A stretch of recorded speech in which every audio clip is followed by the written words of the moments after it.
And that's how we know that we are live.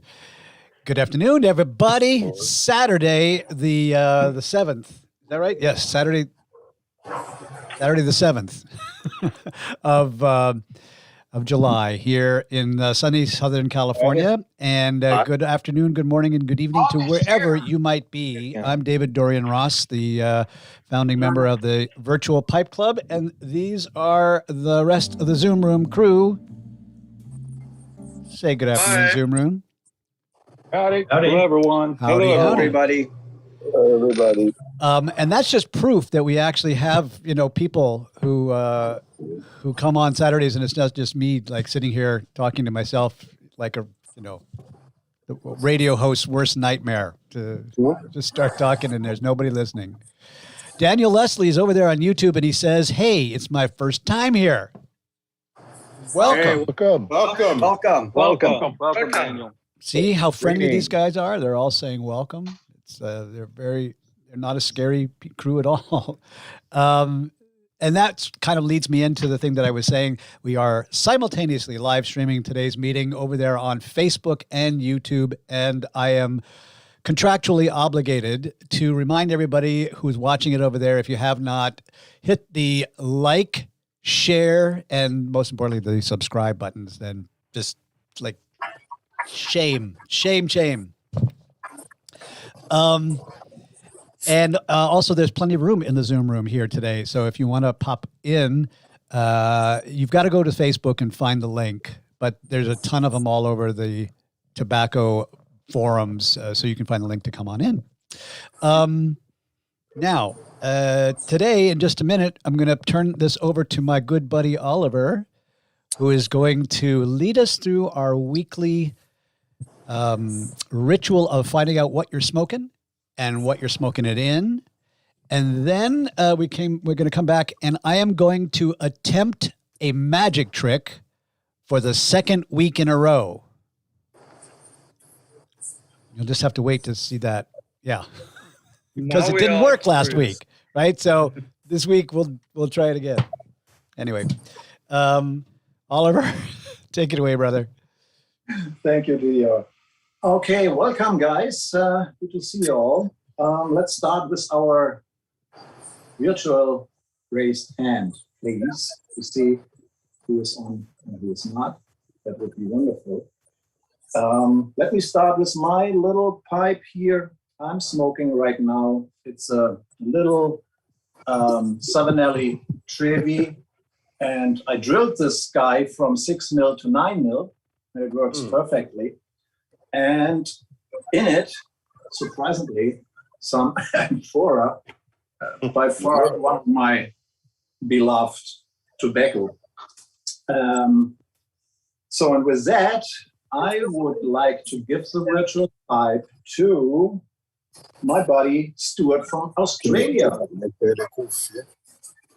Good morning, all. And hope everyone's having a great day. Today I'm smoking my Peterson Sherlock Holmes original, which is going to be filled with the same tobacco I smoked last week, the Colt Blood Red Moon. I've really been enjoying this. So that's on my agenda today. And let's see. Bud, did I see you there? Good morning, everybody. Thanks, Stuart. Appreciate it. Hey, I'm smoking the club pipe, which is taking on some nice color.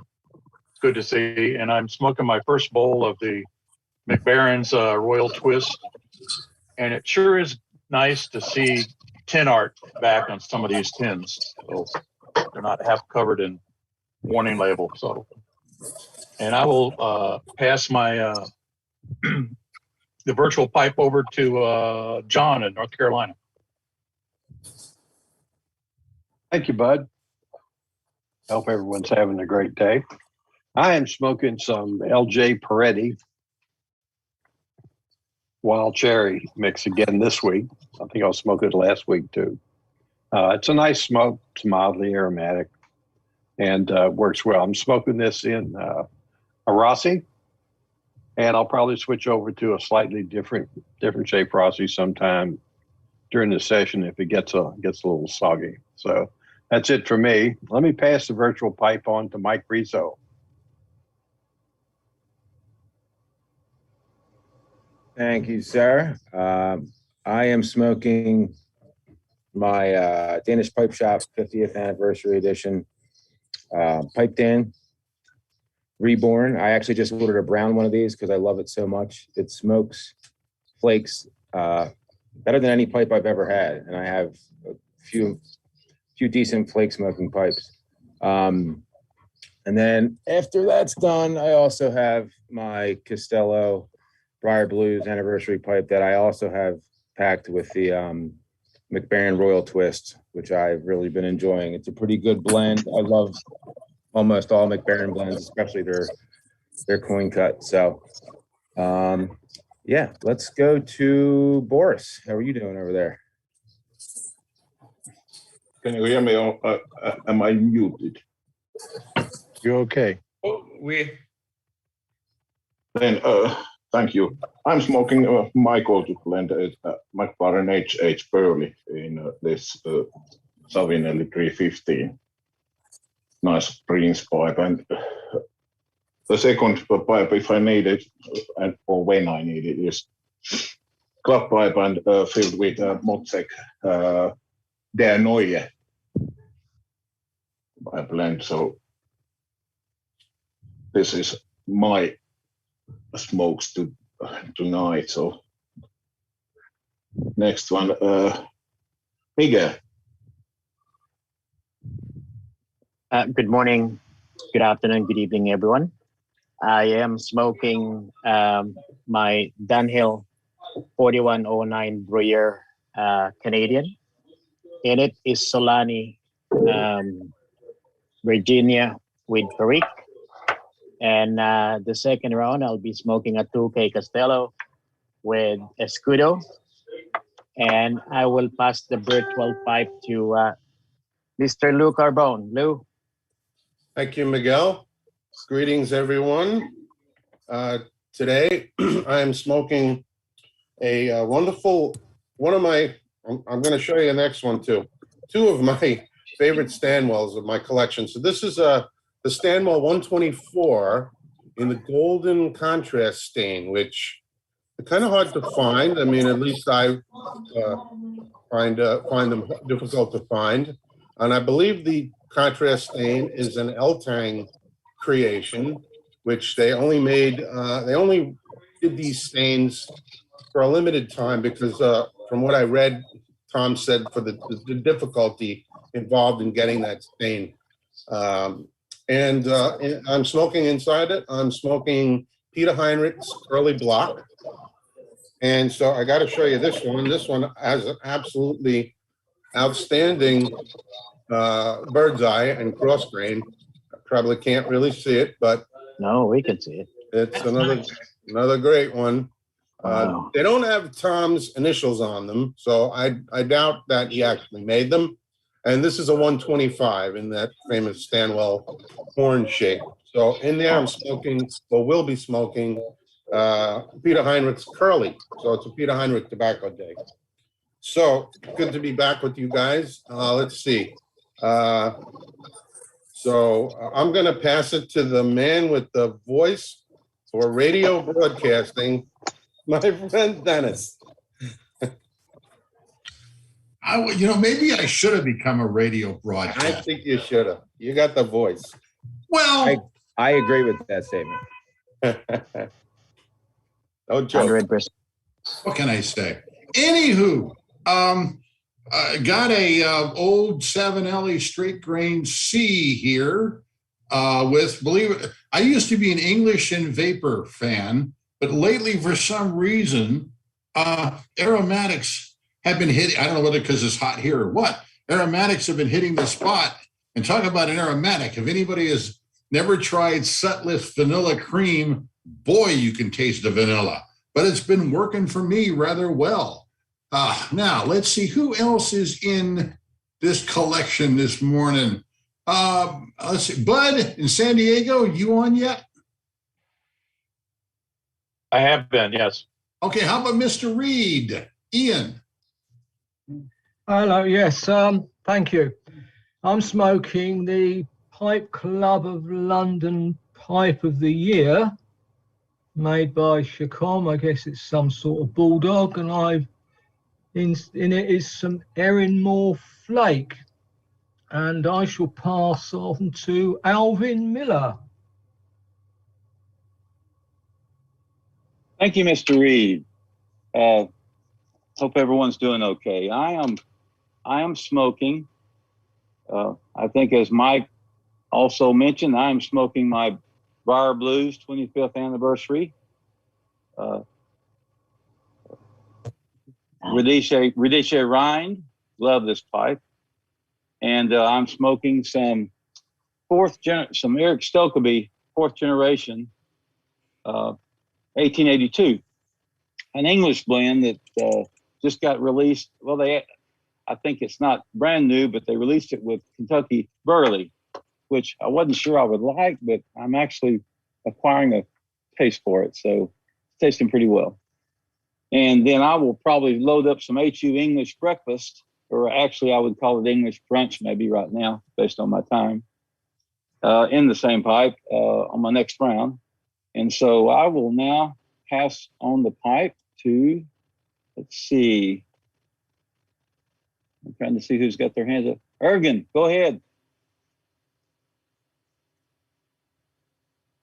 Hello, good evening, because it's 8:15 in the evening here in Germany. And in my new, I smoke it the third time, Missouri Meerschaum. I stumbled over it by my local brick and mortar shop. Very nice smoker, I like it. And in it, I have, I got a parcel. I made a post on our Facebook page, the 2 Quid. That's a house brand from Cigar World. Their tobacco line is called Pipe Republic. And I think, but we are smoking the same tobacco today because it's the Royal Twist. And on the second round, I will smoke in one of my Altering Basics, the Jannemann Flake. So I had a good day, and tomorrow I will have pizza. We had a conversation before the meeting starts about that. So everything is fine. Jannemann Flake is one of my favorite vapors. What a great one that is. I had it also the first time. I had a few years ago a sample, but now I have a tin, and I love that stuff. I know that. It's a great tobacco. So let's go on. Let's see, Steven Spend, what are you smoking today? Thanks, Jürgen. Good day to everybody. Great to be with you all as usual. Today I am smoking, and I just lost my window of myself so I can make sure I'm showing you this right.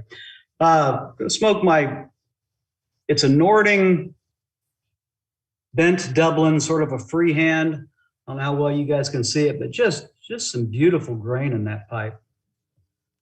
And in it, I'm smoking some McConnell Scottish Cake, a blend I really, really like, and definitely will be looking to order more of in the future.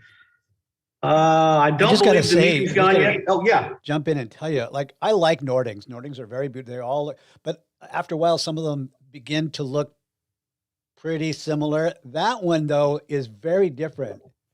I really, can you hold it up again? Because it's really unique there. Let me get my window back. I need to learn how to pin that so it doesn't move on me. But that is cool, man. Nice grain, yeah. I really liked the white stem paired with it as well. That's exactly right. So, yeah, really nice Nording. My first Nording, liking it a lot. Dimitri, I'll pass the pipe to you. Thank you. Hello, everybody. Well, I'm starting with my 2G Chirin pipe, and I have some Kizami Virginia in it. And then I'm going to switch to my Dunhill, this paneled Dunhill from 2010. And let me pass. I have a question, Dimitri. Dimitri, Yes. where you got this stuff, this tobacco? I bought it online. Don't remember exactly what site it was. I Googled it, I found it, I bought it. Oh, I perfect. have different ones. I also I have this Yeah, one. I have this as well. This is my favorite. Yeah. Very And good. let me pass pipe to Randall.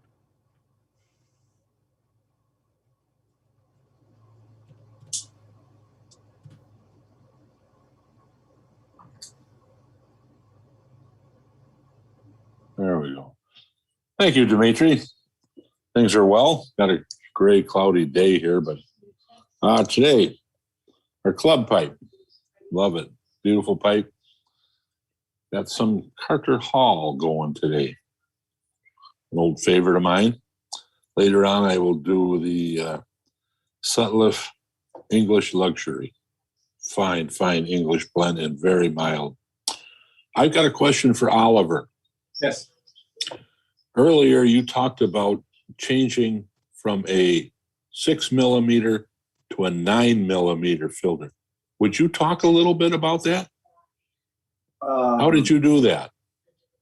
That's pretty simple. So the original 9mm filter, the following, Right. it's not 9mm. It's pretty much 7.8 or something.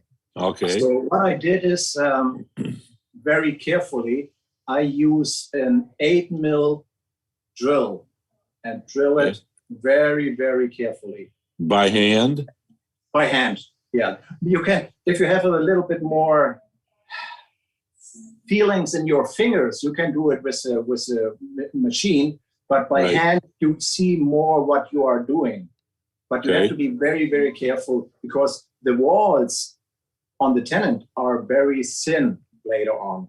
And the filter is very sticky. It's not loose, but it works perfect. I did it with, I would say, pretty much all of my Petersons and all of my Savinellis. All Savinellis were at 6 and I drilled all on 9. So it works perfectly. Did you do anything special to the tenon? Did you change the tenon? No, nothing. Just re-drilled drilled it. Yes. So Okay. if you make a little mistake, it is happening. So you see it's too thin on the tenon and maybe a little hole. I put a drop of 2 compound glue on it and that's it. And it works perfect. Really. Trust me. You're a regular engineer, aren't you? Yeah, hopefully. You're a smoking engineer. Very well. All right, let's see. Who's up here? I see David Klein's name. The side of the tenant. Okay, I think I'm unmuted.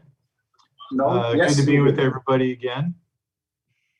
And so today I'm smoking my, let's see, this is a Peterson Bulldog. It's part of their Sherlock Holmes series. And this particular one is called Baker Street. And in it, I just opened a brand new tin of Davidoff flake medallions, which I've never had before, but it's quite nice. I am enjoying it quite a bit. And so anyway, good to be with everybody again. Thank you very much. And let's see, how about Stephen Emas or Emas? Yes, thank you very much. Today's Savinelli Day, and so I took 3 Savinellis that I like, the Bing, the 673, and the 320, and I started out with a, and these are all McBaron tobaccos, the Pure Virginia, and then the H.H. Burley Flake, and then finish it off with the Old Dog Fired. Like Mike, I really like the McBaron blends. So let's see. Who can we go to? How about Sean McConnell?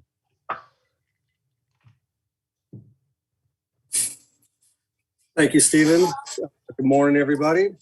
Today is a Eric Sokeby's 4th generation new pipe. Breaking this in with some Peterson Deluxe Navy rolls, and after a Peterson Irish Harp with some El Peretti London Flake. And Ramachandran, what do you got going on today? Thank you, Sean. Greetings to all. Today I'm smoking my Nodding Mini Church Warden. And in that, I'm smoking Kramer's Father Dempsey.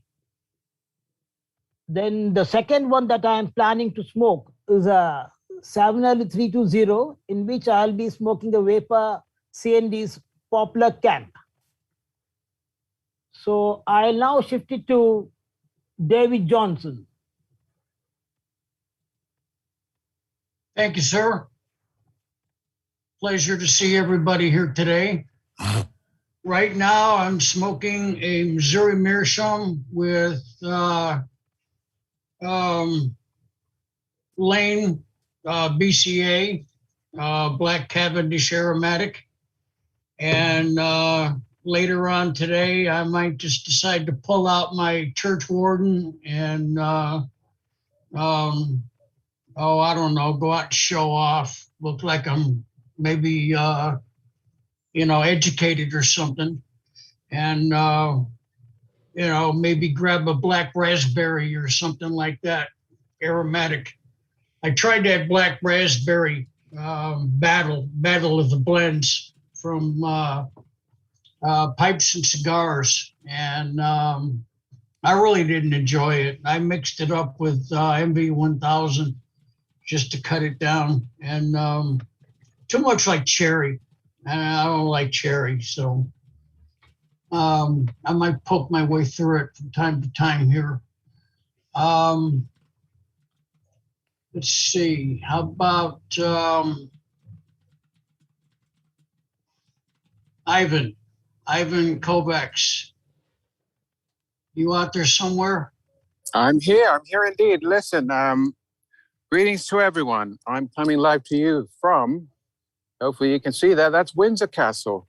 I've cycled up from London, 60K, just in time to log into the Pipe Club. And here we are on a very, very lovely Saturday evening with mostly dry and just a touch of rain. And what am I smoking? I'm smoking my, all habits die hard. This is my Peterson Atlantic that I can't just give up or anything. And I'm putting in some Peterson Gaston Street tobacco in it, sort of a semi-aromatic. And anyway, lovely to be with you all here. Hope you enjoy the views. And let's pass this along to, here's a hand up, Stanislav Potapkin. Okay, guys, greeting from Moscow. Dobry wieczór. Dobry wieczór. It's 9:30 p.m. here. Raining just over the window, and I'm just had dinner, and now it's dessert time. So for my dessert, I have this one. Oh, looks like I need to be a little far. Okay, like that. It's a Peterson Pipe of the Year 2013, Black St. Blast. It's not numbered one, but I think I will take one later. I just discovered it somewhere in Moscow. Someone forgot it, and I took it. Okay, and it's a Peterson evening. I have a dessert tobacco Peterson Special Reserve of 15. It's my last tin of it, and it was pretty dry, but I spent a week to hydratize it, and so now I am enjoying this tobacco. As well, today morning I broke up this one Irish Seconds. It's former Deluxe System 11 FB. I took it on smokingpipes.eu, and it's quite well, just only one dot on it, and almost perfect. So it's a Peterson day, as usually. I have a kind of 24 of Peterson pipes. Okay, we have a Matthias Sam now here, and his hand is up, so you're welcome. I'm sorry, I was before you. No problem. Greetings from Sweden. Down in my workshop, smoking the first estate pipe that I got. It's a 7LE Mediterranean. I love this rustication. And in it, I'm smoking some Orlik, a golden sliced. Actually, currently my favorite. Like 4 or 5 years ago, I hated it because it burnt my tongue, but now I love it and it doesn't bother the tongue anymore. So yeah, let's see. Glenn. Hi, Matthias, thank you. Today I'm smoking my 1937 Chadwick pipe. It was featured in the Wally Frank 1937 catalog. It's a bent bulldog, very nice pipe. And my fuel today is Brigadier Black's Bull Run, very, very tasty blend. And I don't see any other hands, so I don't know where to go from here. We can go to Kent.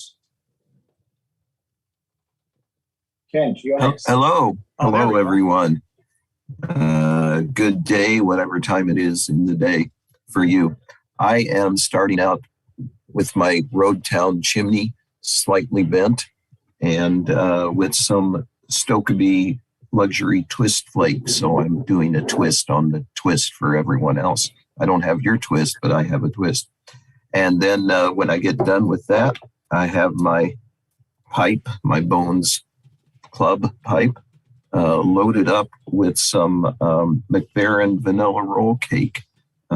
Someone told me via his video that with a little bit of time, it seems more flavorful to him. So I'm going to test that out today.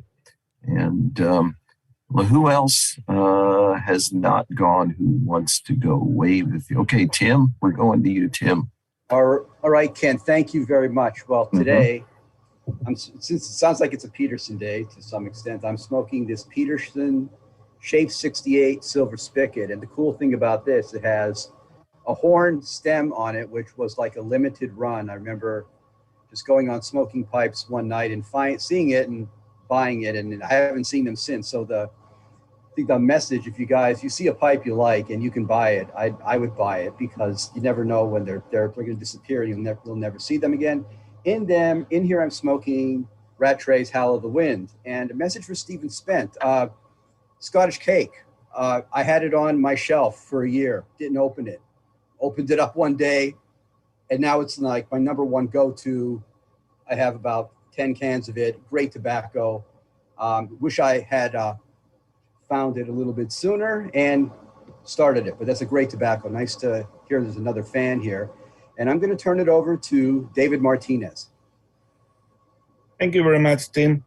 I'm just getting a 1976 Downhill Shell, my year. That's what I got it for. And it smokes really great. It's super light, Group 3. And I'm smoking a GLP's Cairo 1999, and it's vinegary, and I love it. I don't know. I think little Fat Morgan is left.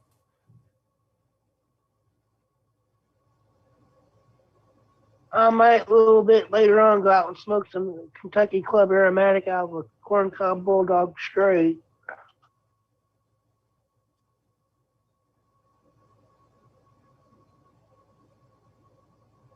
Let me know. So we have at least two more left. I would say Stefano and Pablo.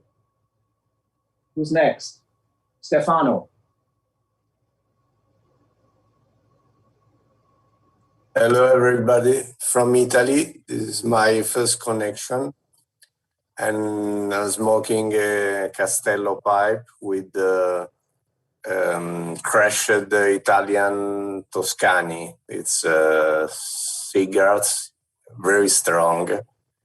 It's perhaps the only tobacco that I smoke every day and every time. It's a very boring way to smoke pipe, probably, but after a lot of years, more than 30 years that I smoke pipe, this is the tobacco they have chose for every day. Welcome, Stefano. Welcome. Oh, thank you. You smoke whatever makes you happy, my friend. Yeah. All right. So we have Pablo. What's going on there?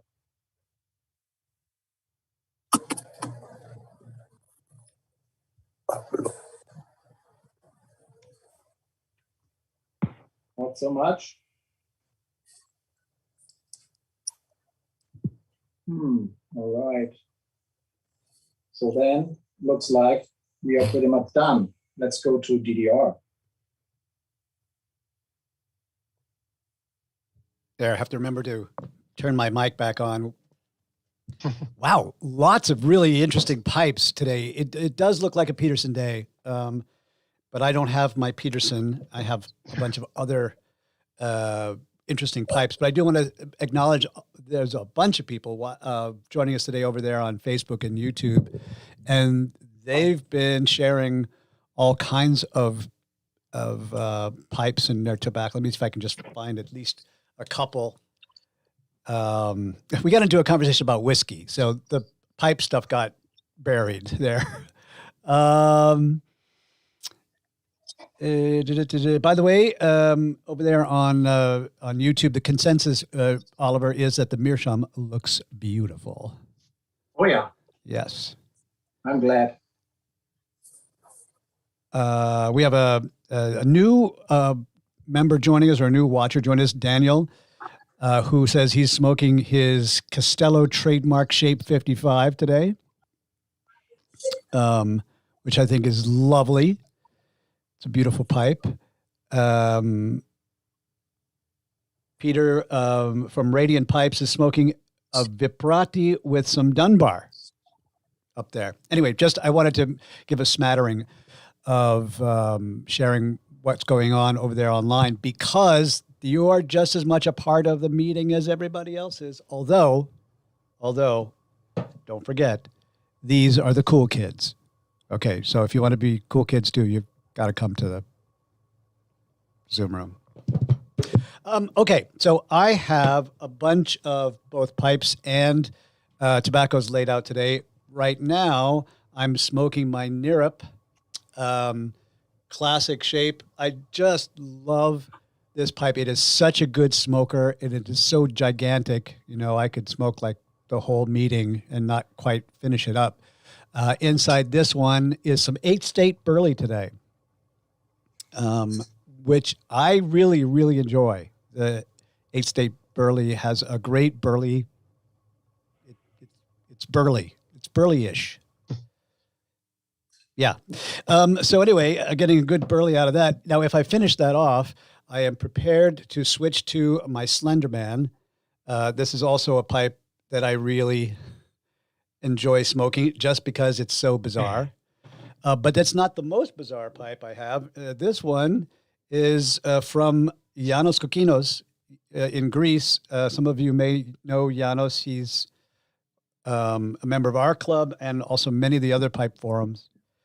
And then the day would not be complete if I did not just throw a shout out to Kareem, who made this little horn. We talked about this last week. This such a cutie. One of his best works, I think. I do have other tobaccos on the desk here, but I'm not going to talk about them because I'm saving them for another conversation that I want to have with the group today. So that's that. Now, I was going to show you a magic trick, but Oliver, maybe I should go back to you, brother, and see if there's any other business we should do first. Business. All right. So I'm starting my next round in a little Suge cat eye. There is some escudo in it, and I'm happy to have a big jar. Whoa. Yeah, it's big. Love it. Fantastic. Yeah. For all of you who couldn't get any escudo, now we know where it all is. Yes, I'm sorry. I'm jealous. In Russia, we have no escudos. Oh, that's not good. Yeah, I love it. So let's maybe we can talk a little bit about our club pipe here. I think that's a great idea. So we have pretty much, I would say, more than 40 pre-orders in right now. And the pre-order process will end at the 31st of August. So everybody is welcome to pre-order this pipe. And maybe I have to say something about the PayPal fee. So if you guys don't use the option family and friends, we have to pay up to $6 for each transaction. So I have to make sure everybody uses this family and friends option. I had a little chat with Said from Altinai, and I guess some of you guys are maybe a little bit jealous right now. So he is working on one pipe as an example, and hopefully I will get it next week so I can show it in the next Zoom meetings live, unsmoked, and you can see how it looks in real. Today he sent me a picture of the bowl, and he said, you know what, now it's ready to go in the bass. So it means when the pipe bowl or meerschaum bowl is ready, he put it in a bass of beeswax to let it sit there for a moment to project it a little bit. So yeah, this is maybe coming up for the next Zoom meeting. I can show it, hopefully, fingers crossed. Let's see what it is. If you guys have any questions about our club pipe, let me know. So I'm here. Yeah, maybe I'll be first. Yes. Hey,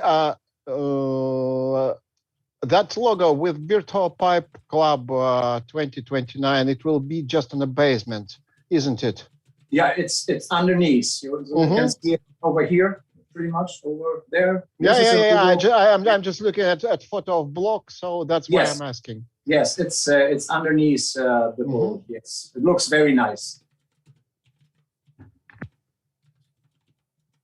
So, and the mouthpiece is removable for people who would like to know that. It's removable, so it's better to clean maybe. And it's a modern style, and I would say, so we as a club, we are pretty modern, and this pipe fits perfectly, I would say. Oliver would like to know by when can we expect to have these? Yeah, that's not easy to say because the mouthpiece is Italian acrylic, and it comes from Italy. So, and they have a little issues right now to send all the stuff out. So it could be October or earlier, or maybe a little bit later. So we don't know, and Alti and I don't know either. So, okay.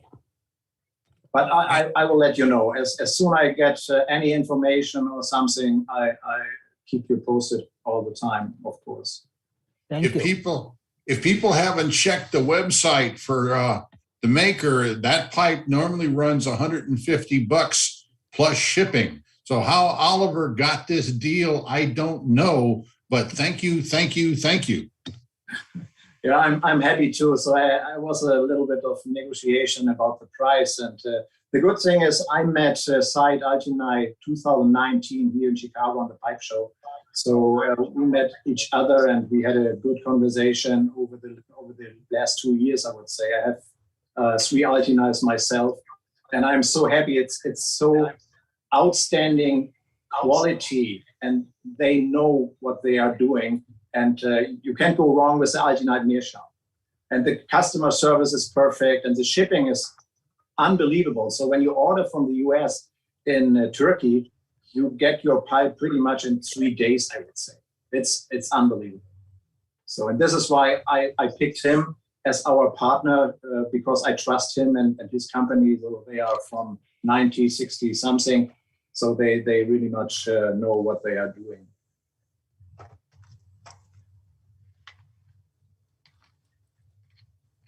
Any more questions, maybe? Any more questions? Okay, I'll ask another question if nobody does. About the rustic of the pipe. I see the rustic just behind you over. So all the pipes will be same rustic, and there will be no difference. Yeah. So we had a polling before, and we had 3 different pipes to choose from, and this is the winner of the pipe club. Everybody likes this at most. So, and this makes sense to make all one pipe for everybody, all get the same pipe. It's a little bit different, of course, because it's handmade, but it is what it is. So, yeah. Yeah. Okay. Thank you. That's not 9 millimeter. You can drill it maybe once, and then you need a new stem. One of the guys over there on I think it was Bobby over there on YouTube says that he's got a mini church warden that takes a 3 millimeter filter. And so I don't know where he's getting the filters from, but if if you can find the 3 millimeter filter, you can just use that one. Just say it. I have a box of paper 3 millimeters, by the way. I think maybe you should trade them with Oliver for some of the Escudo. Okay. 3 millimeters look like that. But Dr. Grabo, there are coming 2 sizes. One is thinner, one is thicker. The thicker one is about 3 millimeters. So it's a paper filter. But I don't recommend that. I find that not great. So I leave that out. It came with my corn cob. Of course, you can always try the Savinelli balsa filters and a whittling knife. I don't need a filter for that. I like it without.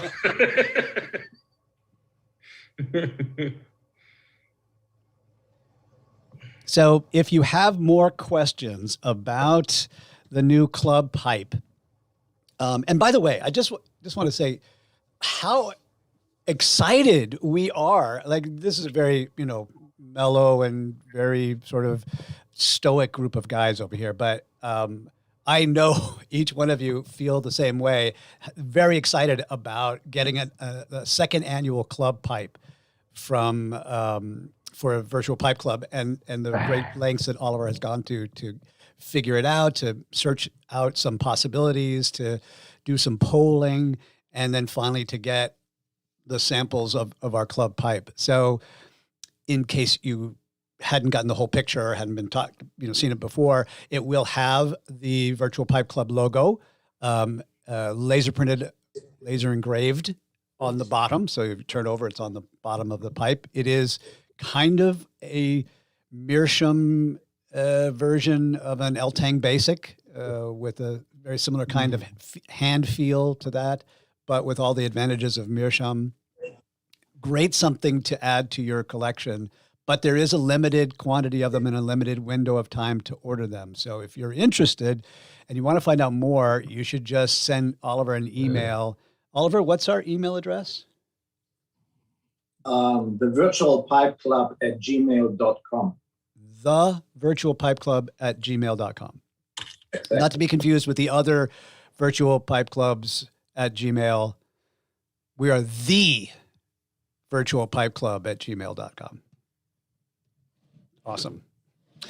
All right. Very quickly before. Just one second. So the club pipe is only for club members, just to make sure. you guys on YouTube or wherever you're watching right now, you have to go and be a member in our club to buy That's right. this. And it's very, very reasonable membership dues, only $1,000 per person.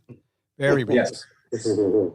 Yeah, that's not true. It costs nothing to be a member, but we do, send all the messages and fine pictures and everything over on the YouTube group page, Virtual Pipe Club. So if you want to get a pipe, or if you want to be a part of some future events, like the slow smoke contest or the annual giveaway of a couple $3,000 worth of pipes, you got to go to the Facebook page and bite the bullet and sign up through there. All right, let me give a quick preview of upcoming events here on our weekly meeting, so that if any of you have to jet out early today and don't get all the way to the end, I'll at least have made my announcements. So grab your pencils, pens, crayons, felt tip markers, and mark your calendar for next weekend is the Columbus, Ohio, Columbus Pipe Show. And we've got a couple of our members, at least, who are going to be there for the show. And I'm doing my best to lobby them to give us a virtual tour of the pipe show. And so we'll have at least a few minutes of that next week. And I'm hoping that we'll get like a long extended tour, but I think I've got to bribe them or something like that.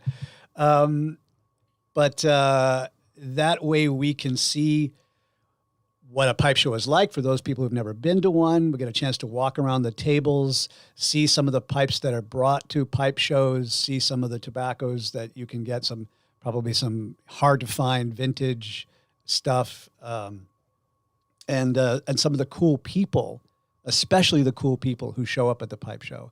So that's next weekend, the 14th of August. Mark your calendars for that. One of the people who's going to be at the Columbus Pipe Show is Lee Von Erck, who is the guy featured in the movie Father the Flame. And he couldn't be on our show on the 14th because he's going to be at Columbus on the 14th, but he will be our special guest speaker the following week on the 21st.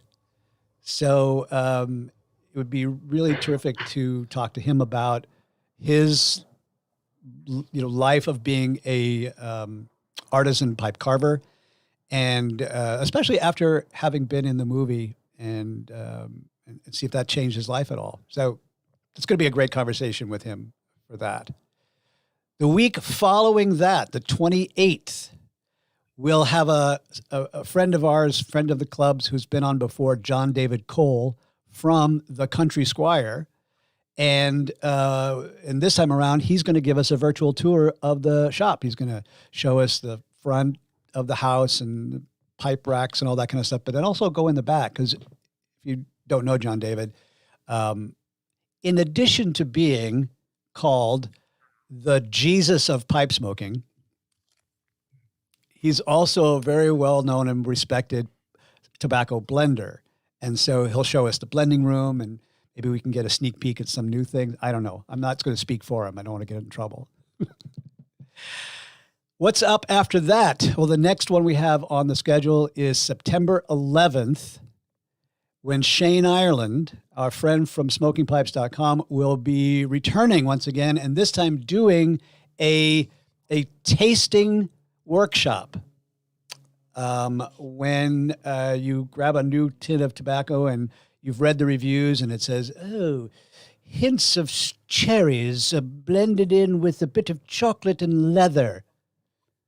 What does that mean? How do you get all those tastes out of it? Well, Shane's going to talk to us about how you do that. Now, I've got some special instructions for those people who want to participate in that. So hang on to your hats.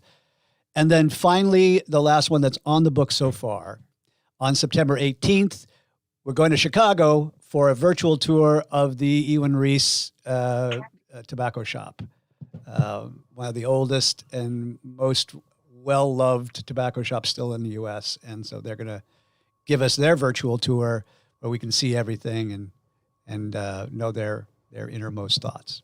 Anyway, so that's what's coming up. Quite a few things. Very interesting. And yes, if you want to see a full listing of all those upcoming events, you will have to go to the Virtual Pipe Club Facebook group and join. Okay. Jeff over there on YouTube says that the best review I ever heard was smells like grandma's house. I'd have to know more about your grandma to know whether that's good or bad. Right? Dennis is agreeing with me. It's like, yeah. Does that mean like mothballs and and kitty litter? Or does that mean like cookies and cream? And could be different. See, my Italian grandmother would smell like sausage and meatballs, and I don't know if I want my tobacco to smell like that. I know, right? It could be bad. All right. Well, last time around, let me see, where is my there we go. No, not that one. That one. Last week, I gave a shot at a magic trick where I was about to pull out some very special tobacco with an on-screen Yabo, an on-screen unboxing, and it turned out to be the wrong tobacco. It turned out to be the wrong box. So I'm going to try it again today because I got another box, and cross your fingers that inside this box is the stuff that I'm looking for. So here we go. Now that I've thrown the camera out of alignment there.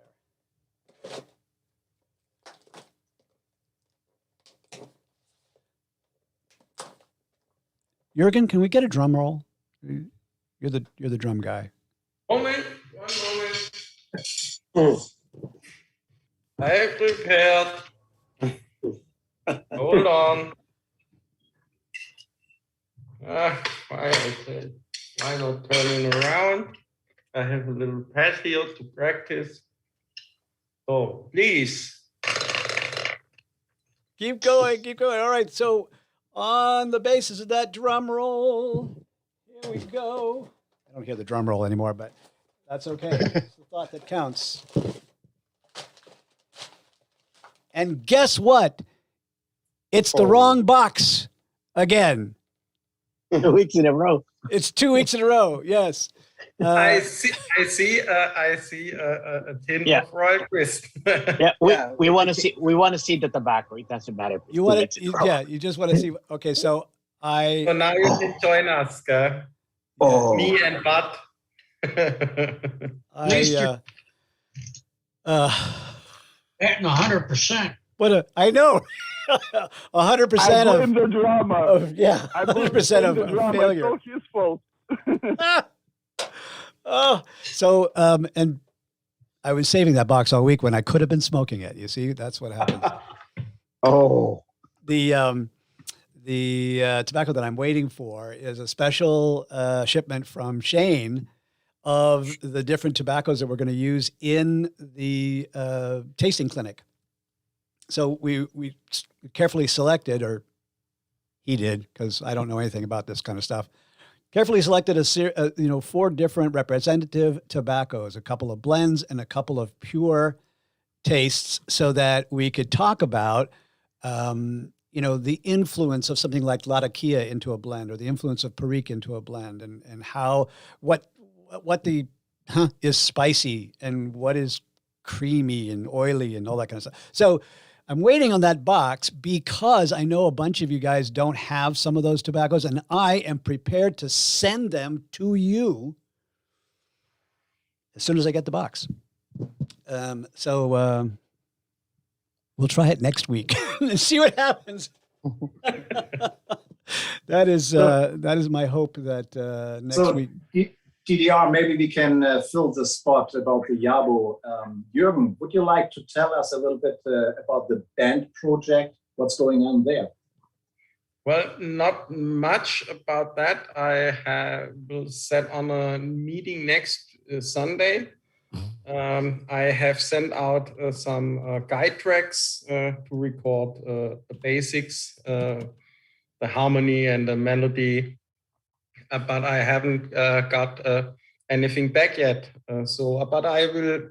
It will take some time. Not everyone is a professional musician like me, so I have, and I'm pretty sure that it will come together maybe in September or October. Would you like to tell our new guys maybe what you are doing, what it means to have a band, the Virtual Pipe Club band? Yeah, thank you for that question. That's a good question. I'm basically the musical director of that band. You, Oliver, had the idea to that, and I took that over.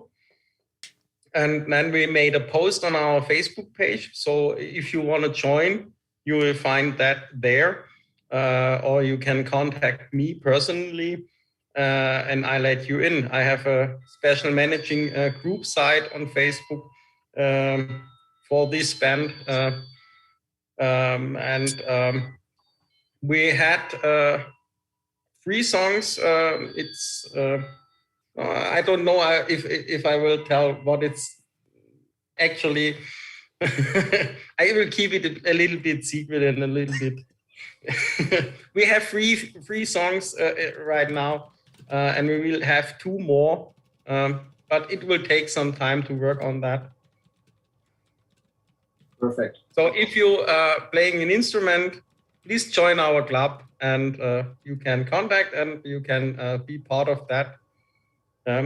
After we had the basics, I will redo my drumming, and then we can make a little bit more additions, so solo spots for whatever will come up.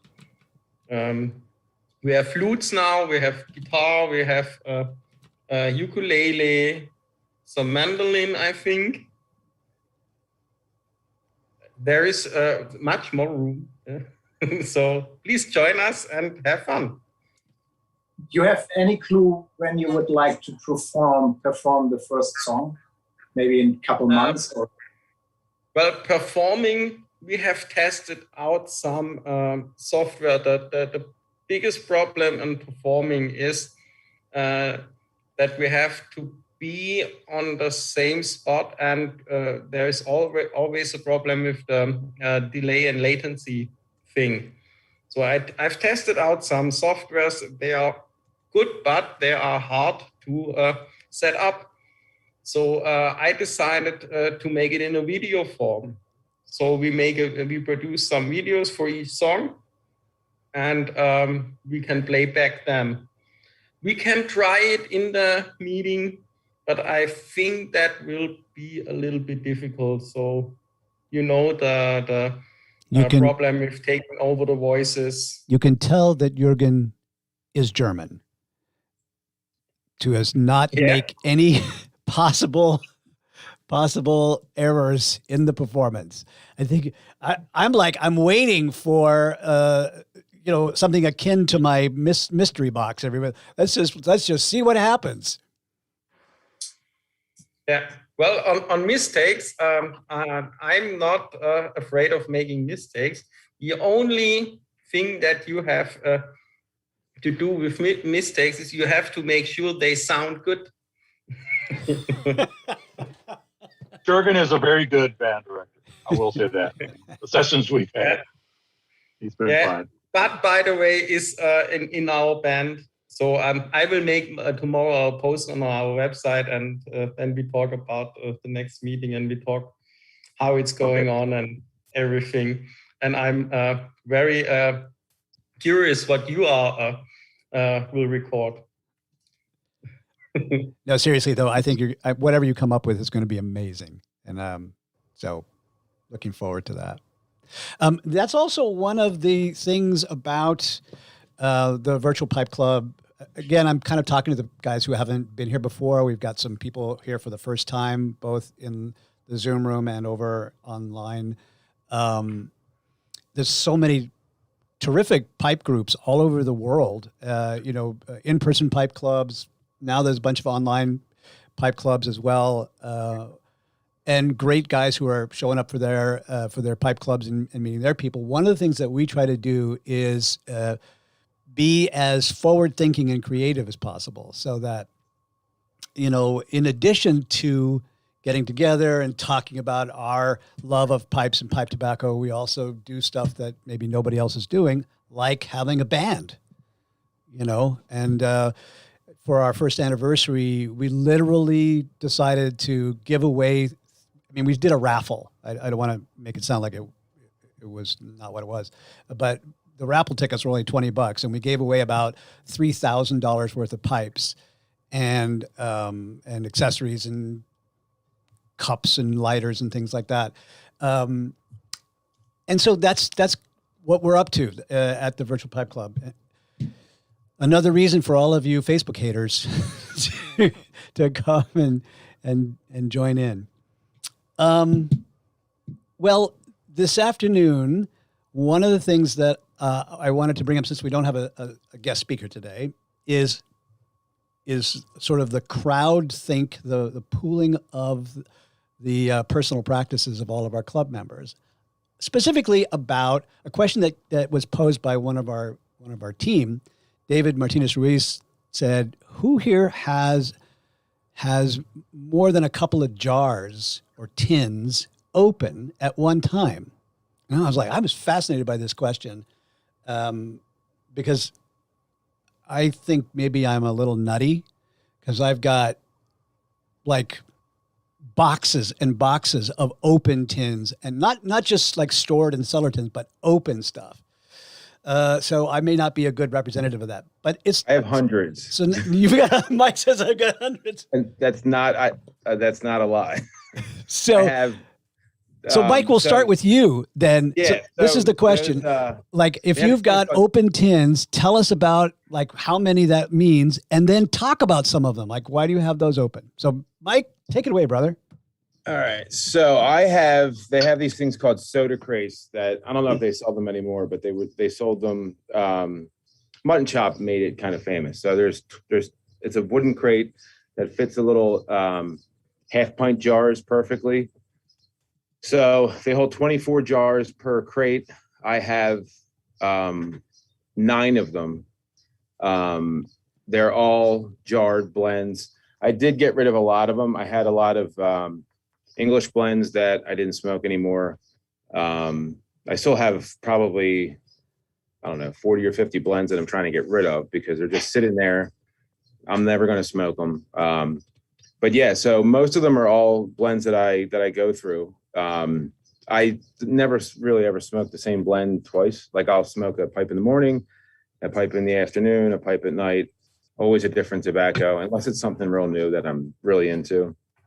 But yeah, I mean, a lot of that came from in the beginning, 5 or 6 years ago when I first started smoking a pipe, and I had terrible tobacco acquisition disorder, which I would just order I would just order, I haven't tried that. And I would just go down the list, or if it was a blend type that I knew I liked, I would go on Smoking Pipes, go to the blend locator, and then just, one take that, and I would open them all, I would get them and just open them, smoke them, open and smoke them. And then I was like, all right, well, now I need somewhere to put all these, even if I didn't like them. So I jarred them all. I mean, I should have bought stock in ball jars, and I should have bought stock in those crates, because I gave them a lot of money, especially the ball jars.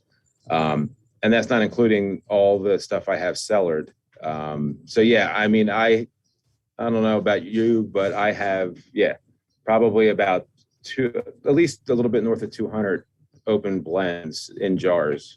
So are there any that you dip into regularly?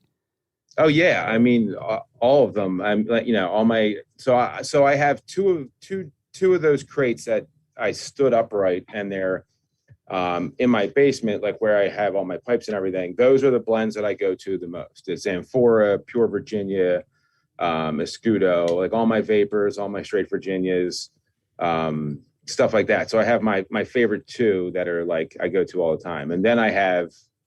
The one on top of the stack. I'll have to take a picture one time and show it to you, but it's literally 9 of those crates stocked up about chest height. And, you know, a lot of the blends that are on the bottom don't get smoked because I don't feel like having to constantly, you know, take 3 or 4 crates off, stack them, sit them down, and then, oh, I'll take that and then put them all back. So, yeah, it's a lot. It's ridiculous, honestly, but I completely, think like you and I are twins on that. And don't you agree though that is the dumbest reason of all for like having blends out of rotation because I'm too lazy to restack the boxes? Yeah, it's the truth. Like, I mean, I do the same thing. Like literally, like there's blends that I know that I like that are like down on the bottom, and I can't keep them all on the top because there's so many of them that you're just like, eh. And then if something causes me to like, if I'm really in the mood for one, and I'll you know take all the crates off and then you know, and then what happens is those ones from the bottom end up getting just kind of sat on the bar, and then you know I'll smoke them and then I'll put them away, and then they won't get smoked for another like year or longer. It's kind of crazy. But yeah, it's I mean, because I don't know myself, the way I am with anything, I go from 0 to 1,000. Like I'm full when I get into something, I dive head first. You know, my wife thinks I'm crazy. It doesn't matter what hobby I'm into, I'm all in or I'm out. So when I first started, it was, oh my God, there's so many blends. How do I know what I like? And I just got to try them all. And I did a pretty damn good job at almost trying them all. There aren't many blends that I haven't tried. So if you ever need advice on a blend, chances are I probably smoked it. You guys should check out Mike's YouTube page. It's really great. There's a different tobacco every day, and his reviews, I really like them. They're like really approachable, you know, really clear. You know, you compare, tell you things. I really like the whole format of your, you know, your drive to work, you know, with your morning pipe and your coffee. It's and, you know, I think you go the same route every day, but yep, like a different tobacco. And I mean, I find your reviews very approachable. You know, they're just great. Thanks. I mean, yeah, I mean, I try to just, you know, there's 1,000,001 reviews out there of like, it's, you know, it's bready, it's fruity, you know, it's like, I try to just compare to blends. I try not get like, you know, go to like, you know, I could say, you know, 9 different things, you know, the grass, the hay, the stone fruit, and it's, you're not really going to get much out of it. But if I say, you know, it reminds me of the Scudo in this way, or, you know, LJ Peretti London Flake in this way, you might be able to, hey, I've had that blend and I can tie it to this, you know, and go, maybe I like that, you know. So I try, and I don't edit anything. I just hit the record button. I talk and I ramble about all kinds of stuff. But yeah, I mean, it's just what you see is what you get. It's pretty straightforward. Yeah. And I love your channel. I like the, you know, the other day, the Newminster 400, you know, I know you've mentioned that before, but, you know, I really want to try that. It sounds like one of those tobaccos that's, you know, I don't know, kind of like the one that doesn't get a lot of attention, I guess, but it sounds like it's really good and it probably should get a lot more attention than it does. It's really good. And everybody that I've turned on to it, they've bought, you know, pounds of it. I mean, it's one of those blends where, and I say it all the time, if that blend was in a tin, people would go crazy about it. It would be sought after, it'd be sold out all the time. But I think a lot of really good blends that are bulk kind of get, you know, people scoff at them like, oh, it's a bulk blend. How good can it be? But I mean, a lot of my favorite blends are available, if not in bulk completely. You know, they sell one pound bags like Pure Virginia, stuff like that. Newminster, they sell by the ounce. It's $2.85 an ounce, you know, and it gets cheaper the more you buy it. So, you know, you buy a pound of it and it's super cheap and it's really, really good. I mean, one of my favorite Virginias for sure. Mike, we got some people with hands up. If you want to pass it off to one of them. Let's go to Dimitri. I'm sure he's got guys, more than before I go to my open teams, I have 2 announcements. Well, first one is a bad news. Well, as you all know, I'm working on a pipe, on the club pipe tobacco blend. Unfortunately, as here in New York, we have extremely humid summer for 2 months. Every day, humidity was holding between 80 and 90%. So even with a calcium propionate treatment, I couldn't save tobacco from the mold. So I had to throw away most of it. I only was able to save small portions, so I'll have to start all over again. Well, regretfully, it will be late, but it will be done eventually. I'm planning now to do it in small batches, maybe like 1 pound each, so I'll have more control of how it's drying, how it's aging, and it will take longer, but at least I'll have more control of it, and I'll do it. Second announcement, this coming Tuesday, we'll have New York Pipe Club Zoom meeting. So if you're interested, free to join us. You can find us on Facebook, New York Pipe Club, or you can ask Lou Carbon, our Pipe Club president. And now to my open tins. Usually I have like 3 or 4 open tins of tobacco, plus some bulk tobacco, and I try not to have too many open, so I don't have to worry about tobacco drying out. When I finish 1 or 2 tins, I open the new one. Okay, who is next? Well, how about Miguel?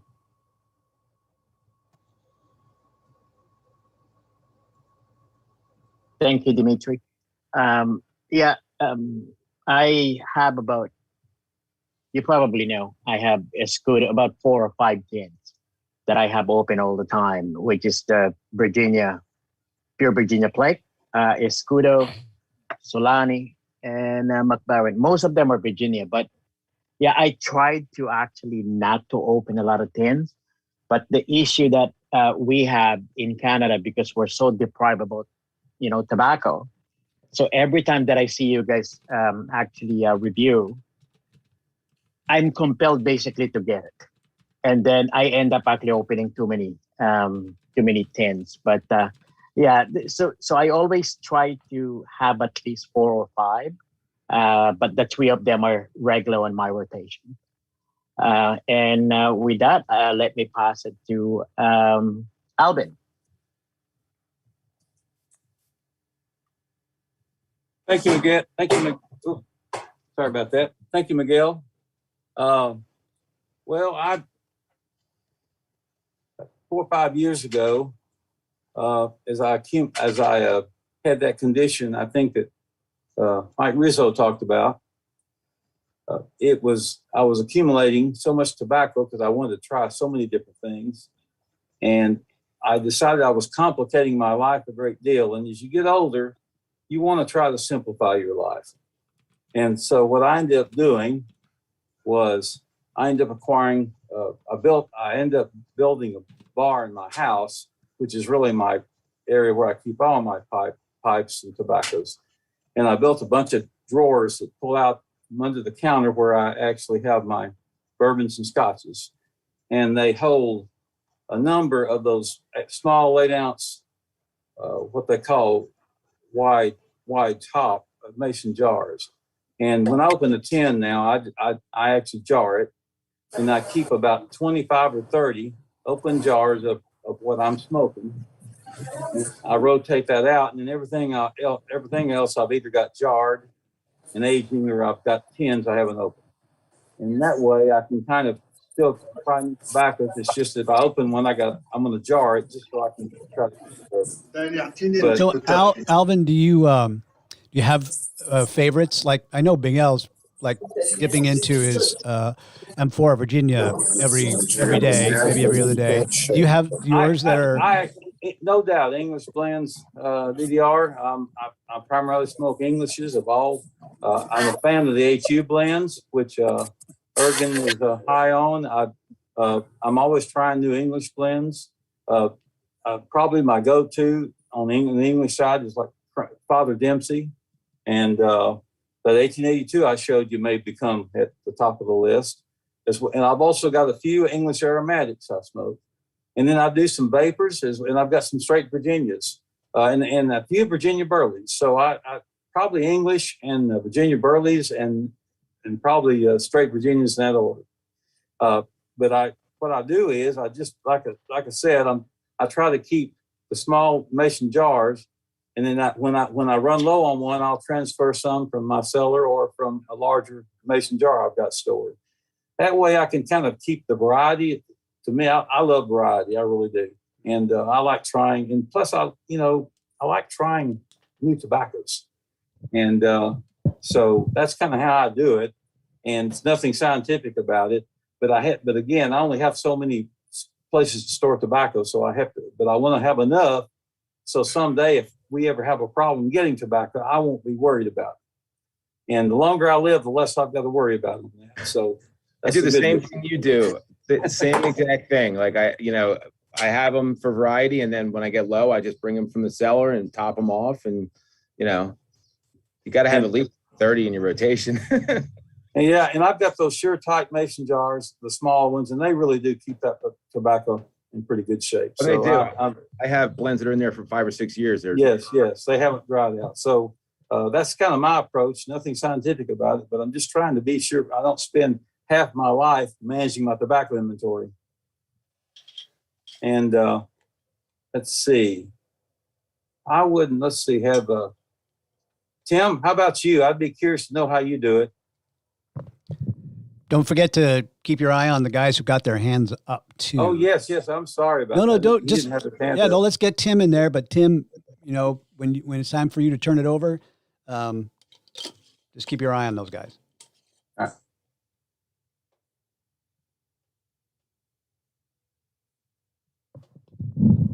Tim has left the building. He's showing us a picture.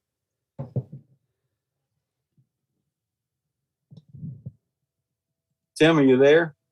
You are on mute, Tim. Sorry about that. This is I guess I'll call this my tobacco wall here.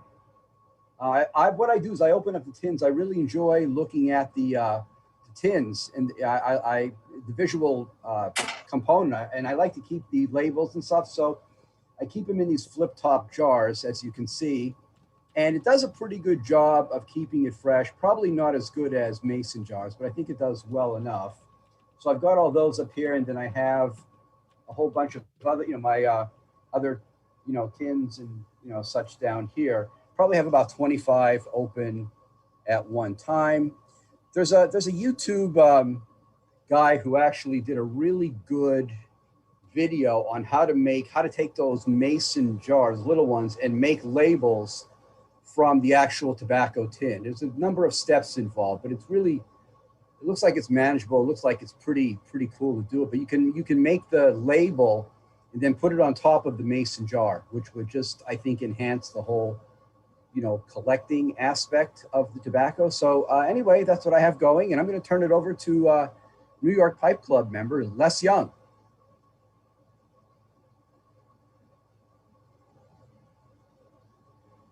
Les? Well, that's New York, but I guess my most home pipe club is Morley's, which of course has not been meeting much because of COVID. Well, I'm OCD, like I'm sure some of you sympathize with, and I spreadsheet my tobaccos and I spreadsheet all of my smokes. And I try not to ever smoke the same pipe with the same tobacco. And I have a few lifetimes to fill out that, grid, tobaccos, pipes. I'm pretty much an English guy, trying to learn Virginia Periques, not too much into Burley, and not much at all into aromatics. And I'm trying to get my cellar down to my top 300. So I have a few hundred open, some of which I'm still selecting from, some of which I'm using up, and some of which I'm just enjoying them as current members of the top 300. Problem is my top 300 right now is I got about 360 items. So I'm trying to demote 60 of them. So I'm going through a lot of A versus B tastings to get down to exactly where I want to be. I have to say that is the most scientific approach to smoking a pipe I have ever heard in my life. So, so props to you, Les.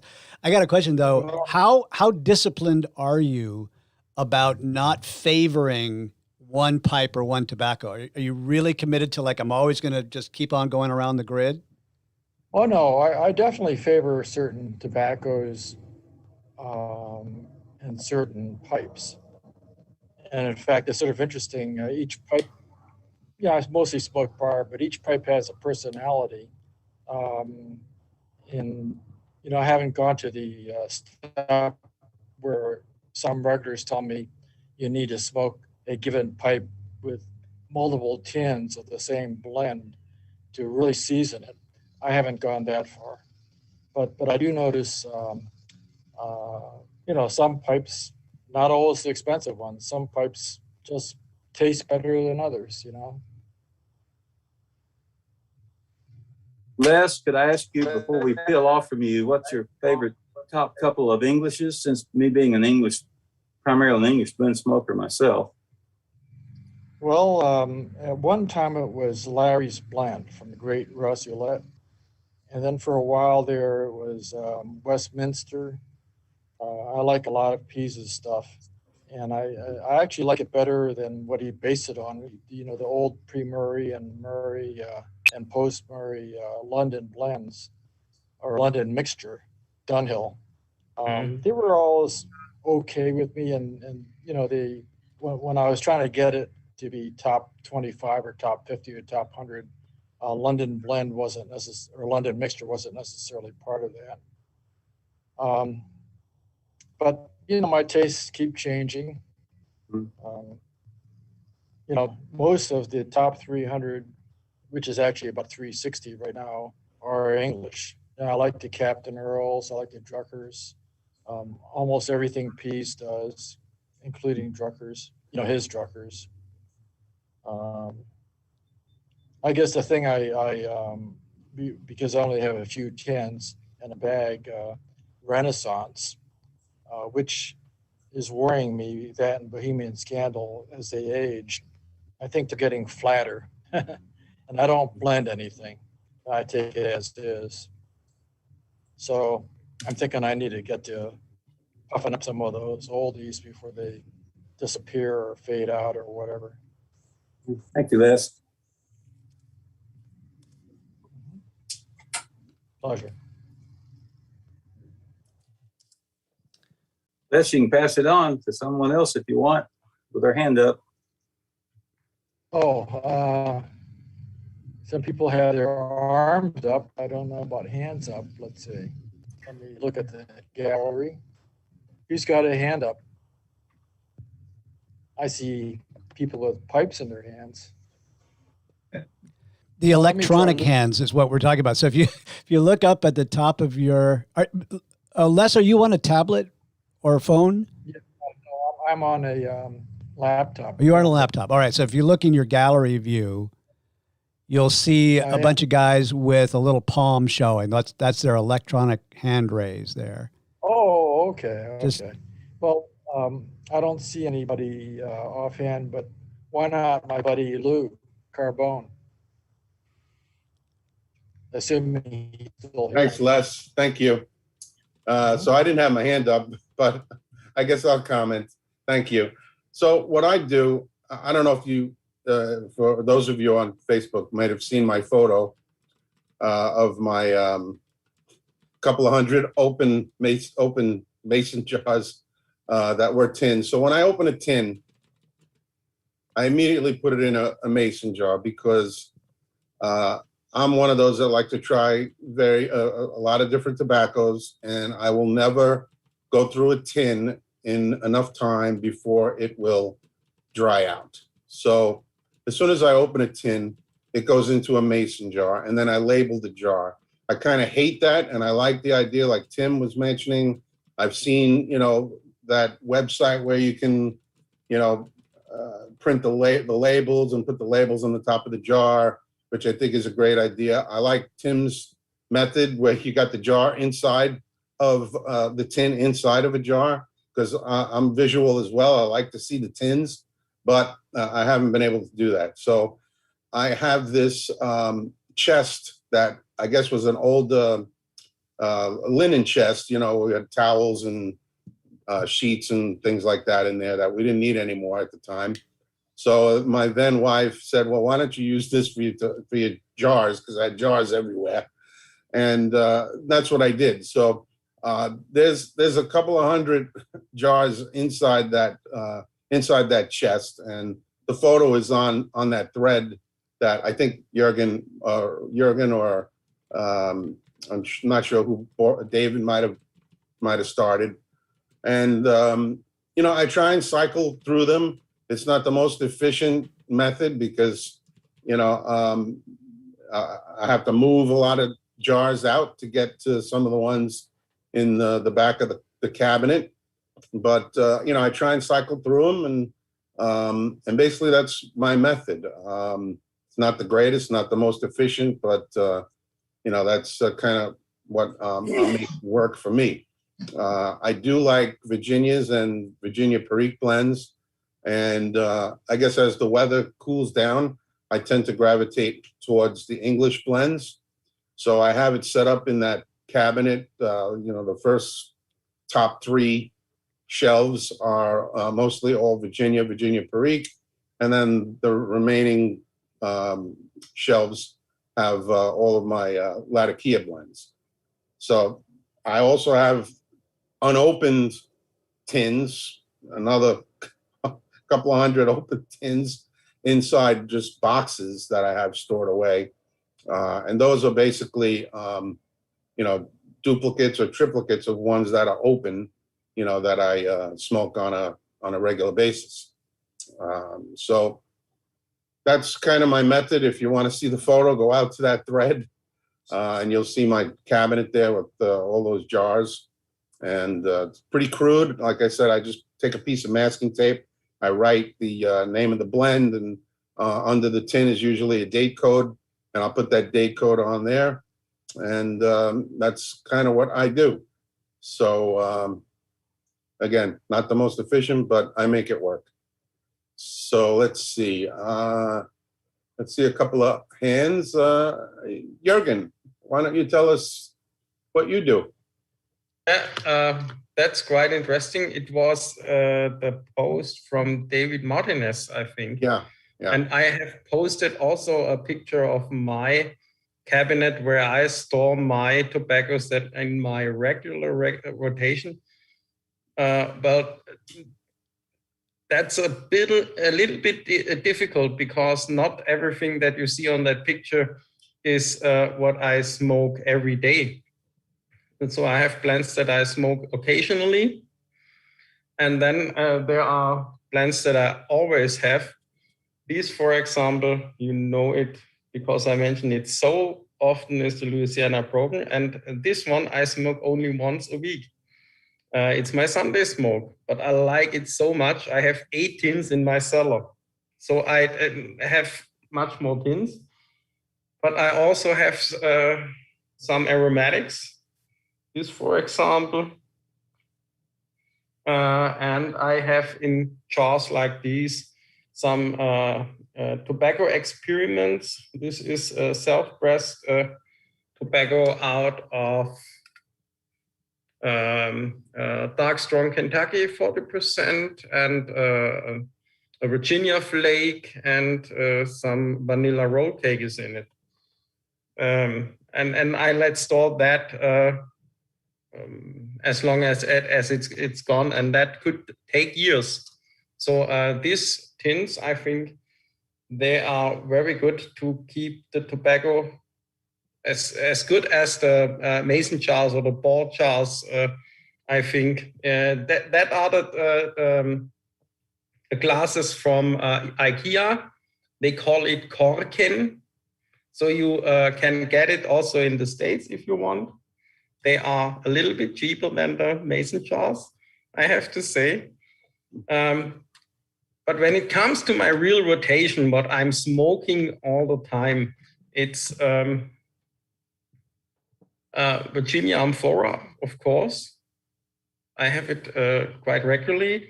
Then Louisiana Brogan, of course, and always a Burley, mostly the Nashville County.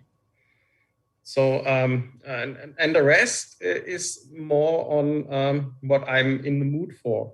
So I'm checking out new tobaccos, and I let them, if it's a 50-gram tin, I let it in the tin, because I know I will smoke it in 3 months or half a year. So that is no problem if you have the European tin with the screwing lid on. And I like my tobaccos, and most of the time they are not so heavy aromatic. So I like it more on the drier side. So if it gets drier, it's not a problem for me, because I find in these days tobaccos are way too moist in the tin. But that's my personal preference. So, but I always say that I have 10 to 15 tobaccos. Now I have made a picture, you can count it. It was more than 20. So that's my little story about my rotation. Let's see how Ramachandran's story goes. Okay. Thank you. Well, you know, I mostly buy tobaccos in loose. Though I do have some tins. I mean, those tobaccos which are available only in tins, those I buy and stock them. And I have about 50, 60 of such tins, which I have still not opened. Few of them I've opened, which I immediately shift to a smaller jar, a jar like this, in which, you know, I labeled it and I put a transparent tape on it for me to know what does the jar contains. These are the smaller jars. I have the bigger ones wherein I buy in bulk, say about 8 ounces or something, which I jar in bigger ones. And I shift a part of it into my smaller ones for my daily rotation. And from that, I pick it on a daily basis. And the tins which I've opened, like Ollie Golden Sliced, Ashton's Artisan Blend, these one, the moment I open a tin, I shift it to a smaller jar. So that's how I continue my rotation. Mostly it's all bulk tobaccos which I buy. And the ones which are not available in bulk, I buy them. And the moment I open the tin, I put them in a jar of this size, or maybe of this size, this one. So these are the 2 jars that I have, which I use it for a daily rotation. And the bigger ones, I use it to stock it and cellar it. So that's my story. And now, that's I have a question, Ramachandran, because I think to put it in a jar is better because of the humidity conditions in India. Yes, yeah. I put it in a jar. In the monsoon, you cannot leave it out. Yeah. I mean, these days it's monsoon here, so I always jar it. The moment I open a tin, I immediately jar it in a mason jar or a smaller jar, and I throw away the tin. It's just the same as smoking a Samuel Gawith blend, Jürgen. No different. Maybe. But I had also some tins where it's on the drier side. But most of the time, hey, that's Lakeland tobaccos. And I have a theory, a conspiracy theory, that they are trying out the lakes with the tobacco. I agree with that. Okay, so I'll now pass it on to Pablo. Hi, everybody. Very interesting conversation, as always, listening to everybody's practices and preferences. As far as my rotation goes, I have about, looking at my, I have like a beleaguered chest of drawers with tobaccos, and I have about, I would say about 45 open tins right now. And I'm one of those people who I there are some things like, you know, Quiet Nights or Margate or Tordenskjold or things like that that I love. But no matter how much I love a tobacco, I am one of those people who have to sort of cycle to something else because my appreciation increases when I come back to the first thing. If I smoke it sequentially for long enough, I just get sort of less and less sensitivity. My palate is like that. For example, if I'm smoking something that I like, and then I immediately smoke another pipe of the same thing, that second pipe is always less than half as good as the first one. So I have to constantly try. I'm like a magpie, just jumping around to different things. And then what happens too is a lot of the time you taste something and you think, that's all right. And then you come back to it and it tastes different. And then again, I think you have to taste things at least 5 times spaced out with a lot of time to really understand the tobacco. And so I have to have all these open tins. I do get some drying out on occasion. I mean, in New York right now, it's pretty humid, but things do tend to dry out on you. But I honestly don't really care that much. I actually kind of like my tobacco to be fairly dry. And there are times when I stuff my pipe with some pretty dry tobacco and I just smoke it a little more slowly to keep the heat down. So I don't really have I don't really notice a whole lot of difference, to be perfectly honest. And also to buy about 45 mason jars would be money that I think could be better spent on tobacco. So that's sort of my my preference. And when I was in France recently, and I picked up this pouch of it's called Saint Claude, made by McBaron. For some reason, it's got a photo of a zombie's foot on it. And it's a very nice brown flake. It's really great, you know, in France after a meal. You can sit outside on the terrace of the restaurant. And they love smoke over there, so I smoke that quite a bit after a few meals. And one for me is great, and then I have to switch to something else. And by the way, Dimitri, I found the pack of Gauloises that I promised you. Next time we meet. Yeah, next time we meet. This one has a photo of a child who's dying. So very, very melodramatic packaging in France, ironically, because they love to smoke. Some kind of sadistic thing they love doing over there. Anyway, so I'll pass it to Fadi Hawa. Hello, everyone. Hope you're doing fine. I arrived late, I'm sorry, but here in Beirut we have electricity problems, so it's not guaranteed every time that we have internet.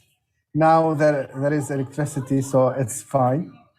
I'm smoking a Bruno Nutens Bing shape, and in it I'm smoking Peterson 1865, which is an English mixture, which I find delicious. About my collection or tobaccos, when I started like 3.5 years ago, I wanted to try everything. And in Lebanon, it's kind of limited to McBaron aromatics. You don't find any English or vapors or burley or straight tobaccos. So I tried the McBarons available in Beirut, and I found some of them delicious, very nice, and others not that good.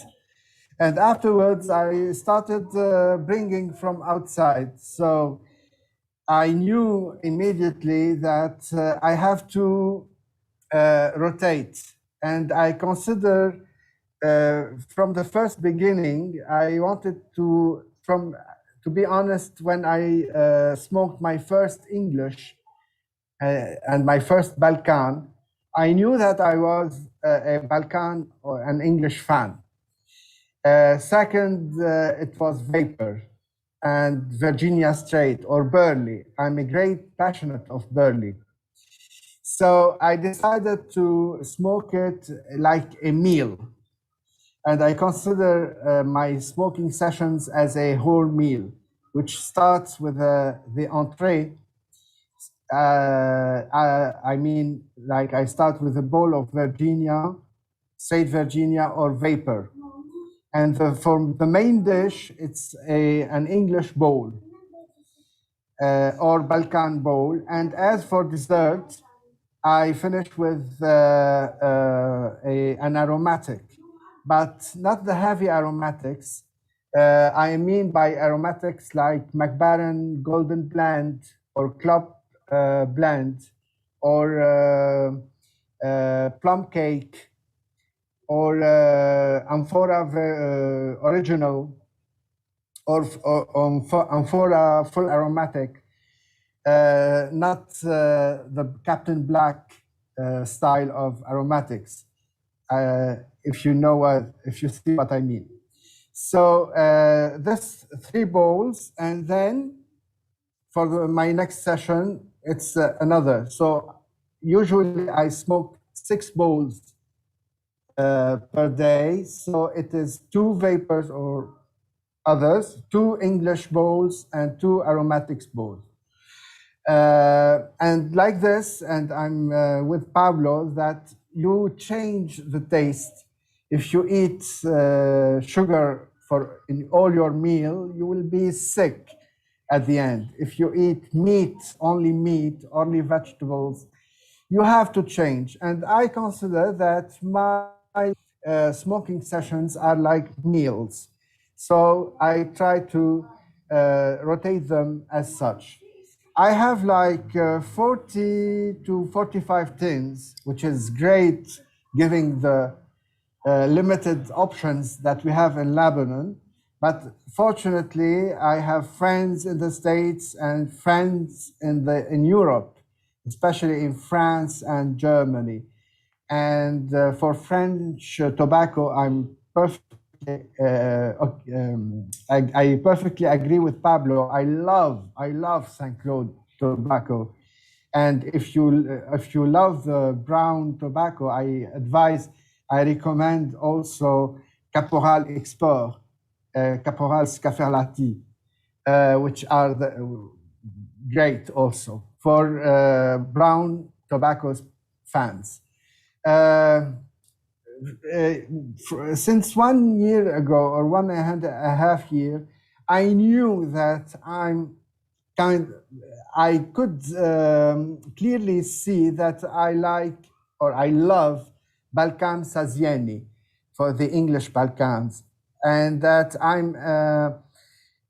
I love, for instance, Ashton's Artisans. I love the other one is Peterson 1865, 965. So I decided to limit myself to these tobaccos. And when I bring them, I bring like 3 or 4 tins. So I open 1 tin and I leave 3 others closed. But the thing is that I don't know why, but I used to put in jars, okay? And then I knew that English mixtures, and they are not perishable. So you can open the tin and you can leave it and it wouldn't harm the tobacco. It's the aromatics that get old and dry and not nice. So I put all the aromatics that I opened in the jars, and I kept the English and the vapors and the St. Virginias in tins. So when I open a tin, I use it until it finishes, and I open another tin. The thing is that I love the idea of having a tin opened and of filling my bowl from the tin. The idea of opening the tin and taking my bowl and just filling the bowl from inside the tin is lovely. I love it. I don't like to have it in a jar and take it and put it aside, especially when I go out. That's why I keep all my English and the other tobaccos, and I know that it wouldn't stay for years open. I know that I will finish them, so I keep them in tins, and I like the scene of it. When my bag is with 2 or 3 tins, and when I open the tin, and just, I don't know if you have seen this advertisement about the Virginia Mellow, where the guy is playing cards and he wants to fill his bowl, and then he puts his finger and fill his bowl with the Virginia Mellow. I like that. It gives me appetite. So that's it. I think for me it's Balkans, and I limit myself to Balkans, and especially to Balkan Sazieni. For the vapor or for the Virginia Straight, although it is considered in smokingpipes.com or tobacco reviews, Royal Yacht from Dunhill, nowadays it's Peterson, it is written as aromatic. I don't see it an aromatic at all, Royal Yacht, but I have this is my top one, Royal Yacht for Virginia Straight. Okay, buddy. Sorry, I'm too late. You're going to have, no. Sorry. I'm just going to ask you to save more of this for next week. That's all. Thank you. I'm sorry, guys. No. That's all. So a couple things that I wanted to acknowledge, and we had a couple people mention this in the group chat here in the Zoom room. I said something about this last week or the week before. We are a very international club. We have people from all over the world, and because we are very international, I feel a little, I don't know, stingy sometimes, or that we speak only English in the club here when there are so many people with lots of different languages that they speak. And so I do want to acknowledge and just say how grateful and humbled I am that people like Fadi and many others who are using English as their second or third language, but sharing everything that they've got to say, and that doesn't always come out fast. Like I talk at 70,000 miles an hour, but so thank you. But I am going to move us along here because we're getting towards the end of our couple hours here, and we're going to run out of time to have everybody share. But Stanislav and David Klein have been hanging out and waiting to share, and so I'm going to make sure that those two guys get in next. And Stanislav, if you'll go next, just don't give us the life story. That's okay. Sure, of course. Okay. I'm will be short. I'm a minority report here. Actually, I have a half dozen of tins opened, but I open new tin every week. Just because I'm trying new tobaccos, and I have to make a short review in Facebook, and people are interested. Okay, so about the storage. I use clip top jars, not the mason jars. And also I use to store 2 ounces tins just like that. And they out pretty fast. But if I have to store it, I use a vinyl bracelets, like a Zoomer use. You can see one in my hand.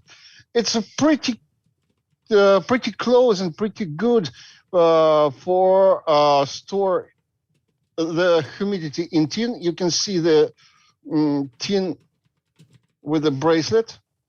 This tin is 4 months old and still humidity. Also, Cornell Deal and JLP's large tins, like 8 ounces, can be used, can be stored like that with the vinyl bracelets. That's my story. Almost another thing. Nobody told that how he made catalogs. I use a mobile application for the food inventory. Because there is a date of production, there is a date of expiry. I usually put 10 years there. And also there is a minimal quantity. So if I opened last tin, I already see it in my application occasionally, and I know that I need to take some more in nearest store. So that's all. Awesome. Let's go to David Klein too, and thank you, Stanislav. That's great. That's a very interesting way of doing your labels. I like that. I like that elastic band around the tin. That's a good idea. And anyway, thank you for having me. I'll be real brief here. I don't know, I guess I'm a minimalist, and I feel like a pipsqueak compared to some of you guys that have hundreds of tins open. But when the first, let's say 38 years that I smoked a pipe, I only smoked the so-called drugstore blends like Captain Black and so forth. And I would usually just buy a pouch and smoke it till it's gone and then get another one. So I didn't have multiple tins open or containers open. But in the last few years, I've started smoking some of the premium tin tobaccos, and I've discovered I really like the English Balkans, and I also like the Vapors. But I only keep one tin open at a time. My favorite English Balkan is the Seattle Pipe Club Plum Pudding. And I've got a whole bunch of tins of that put away. And then my favorite vapor is Escudo. And I've got a whole bunch of those. But I like trying some of the new blends. And so I just finished with a bag of Stokeby Luxury Bullseye Flake, which I really enjoyed. And then just today, for the first time, I'm opening the Davidoff Flake Medallion. So I just opened this tin, and I find them quite similar. And I guess I would say that the Stokeby is much more economical to buy it in bulk. It's only a couple of $2 or $3 an ounce, whereas I think this one was something like $15 or $16. So from a cost standpoint, the Stokeby is probably a better deal. But anyway, and then right now, the other English blend I'm smoking, well, on the tin it says it's a Scottish blend, but it's Cornell and Deal Bayou Nights. And this is quite good. And maybe somebody can explain to me the difference between a Scottish blend and an English blend. It says it's a blend of Latakia, Perique, Virginias, Turkish, and Burleys, and boasting heavier Perique. So to me, that sounds like an English blend, but it says Scottish. So I don't know what that means. The Scottish blends are always just cheaper. That's all. It's cheaper. and angrier. And angrier. That's my Scottish heritage too. I guess I go for the cheap stuff. But anyway, the other tin I have open is a Brunello Flake, which I opened a week or two ago, and it's quite good. And I find it very similar to Aaronmore Flake, which I believe they are both Virginia Burley blends, but they have a floral topping of some kind. And the only difference I notice is on the Aaronmore Flake, it seems to have, to me anyway, it has that kind of bergamot taste that you get in Earl Grey tea. And so I think I like the Aaronmore a little bit better, but the Brunello is quite delicious. But anyway, I have right now 3 tins open, and I am concerned about I don't want them to dry out too much. And some of them I do put in the jars, but I have limited space. I've only got 2 drawers in my desk for my pipe cellar. So I try to keep things as simple as possible. But anyway, so that's my story. Thank you. You bet. Thank you, David. Well, my apologies to the people who are still waiting to share about that, but I'm going to bring you guys back next week and give you a chance to tell us your story about that. Maybe when we do the roundtable in the beginning. Kent and David Johnson, I am reading your minds right now. You got some interesting ways of doing that. And so I do want to hear about it. But today, I'm going to move us along to, because it is that time of day when I'm worried that you guys are going to get in trouble. The honey-do list is awaiting for you. And if I don't kick you out after a couple of hours, then your boss might not let you back next week. Anyway, a couple of quick things just before we go. Number one is the Virtual Pipe Club Pipe of the Year for 2021 is available for order on the Facebook group page. You have to be a member of the Facebook group page to be able to order that. It's this beautiful meerschaum that Oliver has sourced for us, and there's pictures of it on the group page. Number two, here's some things that are coming up in the next few weeks up until the end of September. So again, they'll be on the group page, and you don't have to memorize these right now, but just really quickly, next week is the Columbus Pipe Show, and hopefully we'll get a walking tour of the Columbus Pipe Show from some of the guys in our club who are going to be there. Following the week after that, the 21st, Levon Irk is going to be our special guest who, for those of you who remember the Father of the Flame movie, he was the featured artist on that movie. 28th of August, John David Cole from the Country Squire. I love him. I really do. Like he is a genuinely wonderful human being. And he'll be here to give us a virtual tour of the Country Squire. September 11th, this is, if I ever get my mystery box from him, Shane Ireland will be here to do a tasting clinic, how to find those different flavors in your mouth when you're tasting different tobaccos. And I'm going to be getting some of those tobaccos to send out to you. So today, right after the meeting, I'm going to be putting up a post on the Facebook group page to say, hey, don't forget the tasting clinic. Please send me a DM to let me know that you want to be one of the people in the group, because I can only take the first 20, because that's the amount of tobacco that I'll have. Then the last thing on the list is September 18th. We're going to Chicago. That's the Chicago way. Just doing my Sean Connery there. So we're going to take a walking tour of Ewan Reese in Chicago. I think that's all I have to say. Oliver, anything else that I'm missing there? Nope. You're good for today. Very good. Fantastic. All right. Well, then I'll end with the way that I always end. This group is wonderful people, men and women from all over the world, getting together on a weekend for convivial conversation about a hobby and a lifestyle that we love so well. Not political in any way. So this next statement is not meant to rile anyone up, but I want you to do whatever you think is the right thing to do about keeping yourself safe and healthy. We're living in a time when the zombie apocalypse is trying to spread itself all over the world. And so whatever that means to you, wash your hands, wear the mask, get the vaccine, stay away from people, lock yourself in the basement, whatever it is. Like I'm agnostic about what your practice is, but do be safe and be healthy so I can see you guys next week, because I love you. That's all I got. So get the hell out of here. Time bell has rung. Have a wonderful week, and I'll see you guys next time. Bye, everyone. See you. Bye. Enjoyed it. Bye. Yeah. Bye. Bye. Bye, everybody.